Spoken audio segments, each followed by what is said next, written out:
This is the iconic Porsche 917 LH of 1969. Few race cars have attained the same notoriety as the Porsche 917. It was dangerously quick and also reliable enough to win Porsche the first overall victory at Le Mans in 1970. The feat was repeated in 1971, and the 917 has now become an icon of Porsche's performance, even more so after the extensively featured in Steve McQueen's film Le Mans. It's true that Porsche took their most daring step forward with the 917, but it followed a long and progressive development of sports car racing prototypes. Then next up we have the 1971 Porsche 917 LH,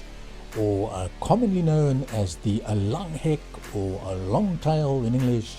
Like the 917 LH of 1969 and 1970, the 1971 version was almost made for one race only, the 24 Hours of Le Mans. The 917 LH70 had already proved that the body was excellent for Le Mans, so the aerodynamic modifications to the 1971 model were absolutely mild in comparison. The 917 Langhek featured a spectacular new long-tail body which had very low drag, with more rear downforce than that of the 1969 Longtail. The 917 LH70 that scored second at the 1970 Le Mans 24-hour was modified for the Le Mans 1971. No rest for the Le Mans heroes, new aerodynamics, new livery, and back to the track. For the psychedelic to the Gulf Baby Blue, from Martini Racing to John Weir's team, the engine was also upgraded from a 4.5 to a 4.9 litre, and the Le Mans test in April, the 917 was the only LH and therefore quite naturally the fastest car on the track. And then we have the Porsche 917-20, which was a mix between the short tail and the long tail models, and was notable for its broad proportions.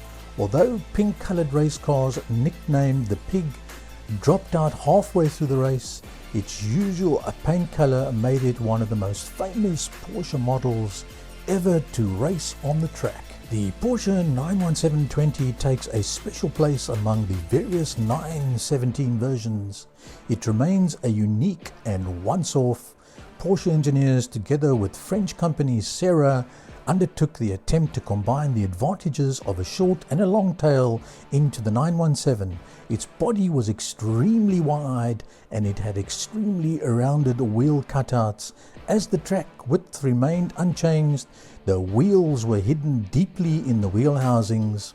The nose was equally low and flat, that of the new long tail coupe, but much shorter. But the fanciful paintwork let the 917 go down in Porsche history as the Pink Pig or Big Bertha. Then next up we have the Porsche 917-30 Spider. In 1973, Porsche goes one step further with the 917-30 Spider. It had a 5.4 litre flat 12 engine with two turbochargers delivering up to 1,200 horsepower. The 917-30 sprinted from just a standstill to 200 kilometers an hour in just 5.4 seconds and traveled up to 300 kilometers an hour after only 11 seconds. So there you go, those were the iconic Porsche 917s, and if you liked our video, don't forget to give us the thumbs up and don't forget to subscribe.